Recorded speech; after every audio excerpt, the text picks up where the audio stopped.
¿Qué tal? Soy Carlos León. Bienvenidos a CRL Consultores.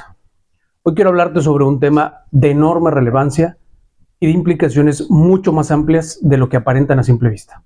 La forma en que el gobierno podría tener acceso permanente a la información digital de las plataformas y en consecuencia de sus usuarios. Aunque esto se niegue en el discurso, pero vamos a analizarlo a profundidad.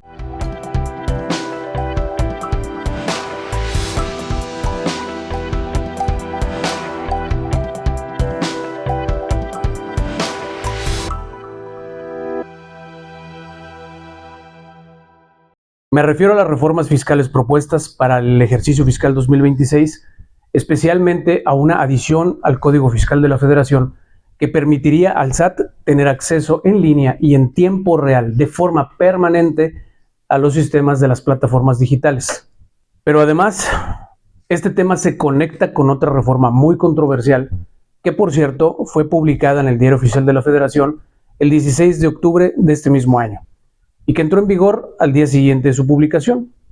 Y me refiero a la reforma, a la controvertida reforma a la ley de amparo, que limita la posibilidad de frenar actos de autoridad en materia fiscal, entre otras cosas. Y cuando juntas ambas cosas, hipervigilancia y menos posibilidades de defensa, los riesgos van mucho más allá de lo tributario. Hablamos de una vulneración a derechos fundamentales. Entre los derechos que podrían verse seriamente comprometidos están el derecho a la privacidad, a la libertad económica, a los derechos digitales, entre muchos otros. Para entender cómo llegamos hasta aquí, vale la pena analizar o reflexionar un poquito sobre estas reformas fiscales y cómo han ido evolucionando hasta este momento. En México, el tema de las reformas o de la reforma para la tributación de plataformas digitales no es algo nuevo. Desde 2020 se creó un régimen fiscal especial para quienes ganan dinero a través de plataformas digitales, como pueden ser las apps de transporte, apps de entrega o delivery, como se les conoce comúnmente, así como aquellas de contenido o venta en línea. Y aquí entran todas las plataformas digitales, desde una simple venta de una consola, por ejemplo, en Mercado Libre, hasta plataformas de contenidos como Instagram, OnlyFans, e incluso plataformas de streaming como YouTube, Netflix, Amazon, etc.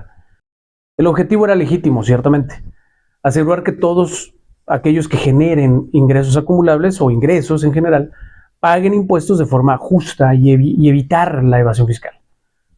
Nuestra Constitución lo dice claramente en su artículo 31, fracción cuarta. Todos los ciudadanos debemos contribuir de manera proporcional y equitativa al gasto público. Hasta ahí, todo bien. El problema aparece cuando la autoridad ya no solo busca recaudar, sino acceder directamente a la información digital, tanto de las plataformas como indirectamente de los usuarios. ¿Y por qué digo que también los usuarios? Bueno, porque si tú tienes, por ejemplo, un canal de YouTube en el que, no sé, monetizas tus contenidos, definitivamente hay una relación comercial que implica el cumplimiento de obligaciones fiscales. Y por lo tanto, tu información contenida en la plataforma podría ser interesante o relevante para el SAT. Y esto cambia por completo las reglas del juego. Vamos a entender esto un poco más a fondo. Las reformas también proponen nuevas retenciones. Ahora en 2025, y esta reforma de la que estamos hablando actualmente para 2026, propone nuevas retenciones sobre los ingresos que generan las plataformas o las personas, en plataformas digitales. Por ahora el porcentaje que fue aprobado por la Cámara de Diputados es del 7%, dividido entre el ISR y el IVA. Aunque esto puede cambiar definitivamente en el Senado conforme avancen las discusiones de esta reforma en los próximos días. ¿Qué significa esto? Bien, si tú vendes, por ejemplo, un producto en alguna plataforma, la plataforma deberá retenerte el 7% del valor de la venta que hayas anunciado. Ese 7% va directo al SAT sin deducciones por gastos operativos o costos directos. Recordemos que esto es hasta este momento, puede cambiar con el texto definitivo de la ley, pero hasta el momento en que pasa a la Cámara de Senadores es el 7%. y es sobre ventas. Ahora, como podrás notar, el detalle importante es que estas retenciones, como lo dije hace un momento, se calculan sobre el valor de la venta, no sobre las utilidades. Esto para los pequeños y medianos contribuyentes puede ser un golpe devastador a su liquidez. Dicho de otra manera, el SAT, o más bien la plataforma, deberá retenerte antes de que te quede dinero para operar. Y bueno, como todo emprendedor sabe, cuando te quitan liquidez, te quitan el oxígeno prácticamente. Pero lo realmente delicado está en el nuevo artículo 30B, incorporado por la Cámara de Diputados al Código Fiscal de la Federación. Este artículo autoriza al SAT a tener acceso permanente y en tiempo real a los sistemas de las plataformas y por ende a sus bases de datos. Y toda tu información, incluyendo tus mensajes a otros usuarios, está en esas bases de datos.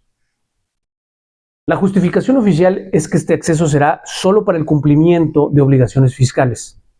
Y suena razonable, pero como lo mencioné antes, hay un gran problema. La ley no establece límites claros. Entonces, ¿quién decide qué información se puede consultar? ¿Quién controla que ese acceso no se use para otros fines? ¿Cómo puede una empresa defenderse si considera que hay un abuso? O peor aún, ¿cómo podría un usuario defenderse si su información ha sido vulnerada o su acceso a dichas plataformas ha sido restringido no por su causa, sino por causa de terceros? Al no haber límites definidos, establecidos en la ley, todo queda a discreción de la autoridad. Y eso es exactamente lo que el derecho busca evitar. Porque cuando una norma deja demasiado espacio a la interpretación, abre la puerta a la arbitrariedad o al abuso. Y hay algo más grave aún. Si una plataforma es bloqueada por un supuesto incumplimiento, no solo se estaría afectando a la plataforma, sino también a miles de usuarios, proveedores y emprendedores que dependen de ella para generar ingresos. Un mecanismo pensado para combatir la evasión podría convertirse fácilmente en una herramienta de censura económica o digital. Y es aquí donde entra el otro tema que en mi opinión es fundamental. La reforma recientemente aprobada a la Ley de Amparo.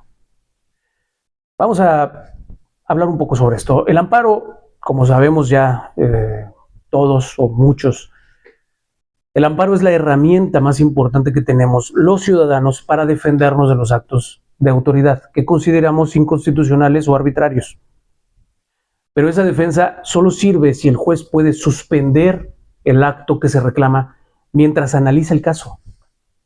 En los casos en los que por su naturaleza el acto es o fuese susceptible de suspensión, si no hay tal suspensión, el daño podría consumarse hasta causar un daño irreparable. Por ejemplo, imagina que eres un creador de contenido con millones de usuarios y recibes ingresos de estos contenidos provenientes de la plataforma. Pero de pronto la plataforma es bloqueada, pero porque digamos que no retuvo los montos correspondientes de forma correcta, según el SAT, a otro usuario, ni siquiera a ti, sino a un tercero. Mientras tanto, tus contenidos no están generando ingresos porque nadie puede verlos, porque nadie tiene acceso a la plataforma. Y tú tampoco puedes subir más contenidos. Esto sucede precisamente porque la propuesta del SAT es que si la plataforma incumple con retener o dar acceso de manera correcta al SAT, el SAT puede ordenar la desconexión de dicha plataforma al Internet en México. Y este es precisamente el tipo de actos de autoridad que se acaban de limitar en la Ley de Amparo. Pues al tratarse de actos en materia fiscal, la suspensión para la plataforma prácticamente desaparece o se restringe de una manera importante. Pero también se restringe otra figura fundamental que estaba contenida en el artículo 5 de la Ley de Amparo, que veremos más adelante. En la práctica, esto significa que aunque una empresa o una persona considere que el SAT está actuando de forma inconstitucional, no podrá detener el acto de manera inmediata. Si a eso le sumamos el acceso digital permanente, el contribuyente queda prácticamente indefenso y a merced de la autoridad. En mi opinión, lo que estamos viendo es un modelo de control disfrazado de eficacia. El SAT podría tener vigilancia constante sobre las plataformas y, por extensión, sobre todos los usuarios de esa plataforma, bajo el argumento de control fiscal. Y aunque suene extremo, esto podría derivar en una censura digital. Porque si una plataforma es bloqueada, como ya lo mencioné, los usuarios ya no podrán tener acceso a contenidos, no podrán tener acceso para trabajar, vender o generar ingresos, como también ya lo hemos mencionado hace un momento. ¿Se estará pensando en una forma de censura o de censurar contenidos indeseados de forma disfrazada? Hay otro aspecto importante y que también es de mucha gravedad, y este es en el sentido de que la reforma a la ley de amparo que comenté hace un momento también eliminó la figura del interés legítimo, que es lo que comenté hace un momento, que estaba regulada en el artículo 5 de la ley de amparo. Y este interés jurídico permitía que un afectado indirecto, como en el caso, en el ejemplo que estamos viendo, un vendedor o un creador, él también pudiera defenderse.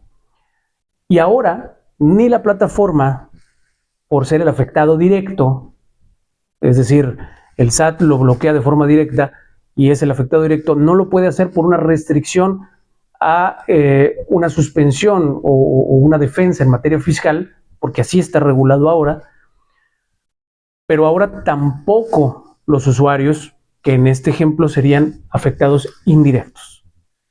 Y estos tampoco tendrían una vía efectiva de defensa jurídica ni de protección, porque al no ser destinatarios del acto de autoridad de forma directa y ya no existe la figura del interés legítimo, ellos no podrían solicitar el amparo para que sus cuentas de usuarios sean desbloqueadas.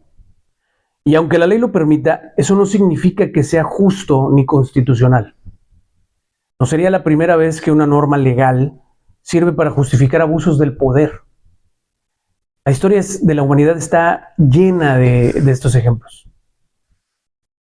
Las leyes de Nuremberg en la Alemania de 1935 son un buen ejemplo de ello. Pues bien, quiero hacer una breve pausa en el video para compartir una recomendación importante. Miren, hace poco terminé de leer un libro que me pareció realmente fascinante. Y me lo recomendó una persona a quien yo respeto profundamente, un jurista de gran trayectoria nacional y con quien tuve el honor de trabajar hace algún tiempo y con quien conservo una amistad en la actualidad. Y bueno, considero que viene muy al caso con el tema que estamos tratando en este video.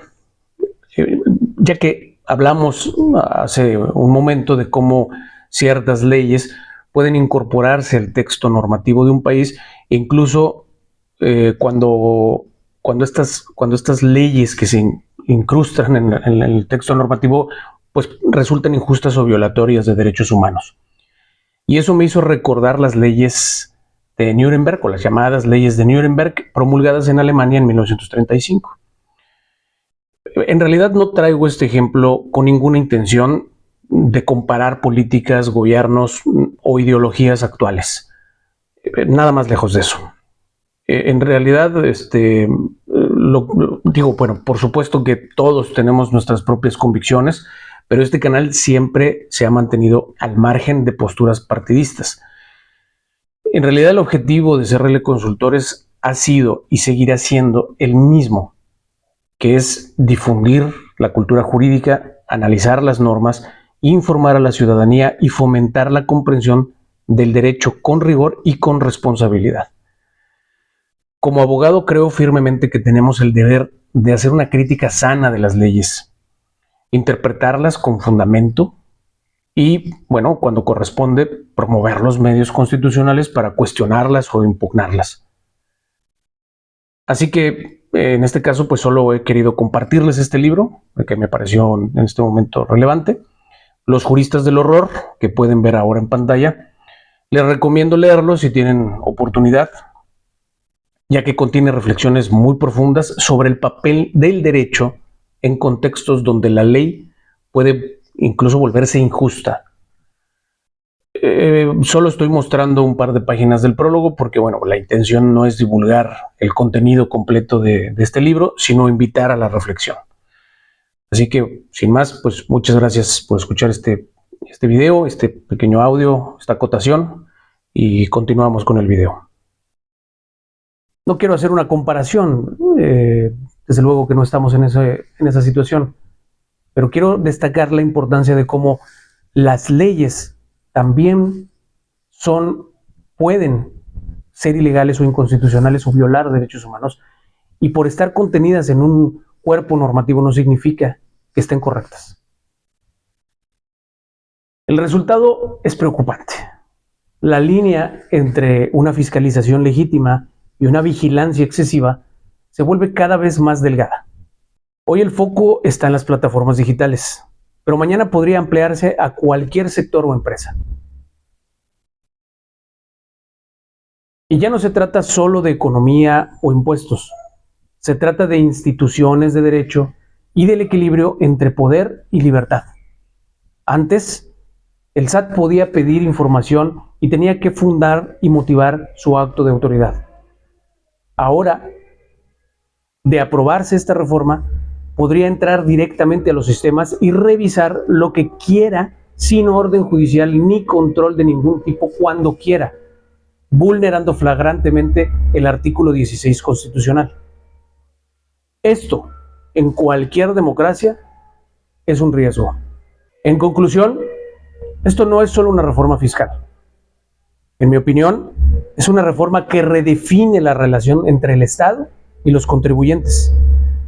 Cuando una autoridad puede vigilar, bloquear o sancionar sin control judicial, la división de poderes se diluye. Y cuando eso ocurre bajo el argumento de eficiencia recaudatoria, lo que en realidad se normaliza es la vigilancia permanente. Cumplir con nuestras obligaciones fiscales es correcto y es necesario, pero también lo es exigir que el poder tenga límites y que la fiscalización respete nuestros derechos.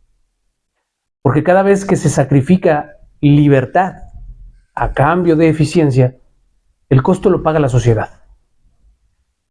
Esto no es solo un tema de una situación fiscal. Es un tema de libertad, de igualdad, de legalidad, que puede afectar el futuro de nuestros derechos. Yo soy Carlos León, esto es RL Consultores, y recuerda que nuestro compromiso sigue firme: analizar, explicar y difundir contenido jurídico con rigor y claridad para que cada ciudadano conozca sus derechos y comprenda las implicaciones reales de las decisiones públicas que impactan a nuestros clientes y a la sociedad en su conjunto. Muchas gracias por ver este video y hasta pronto.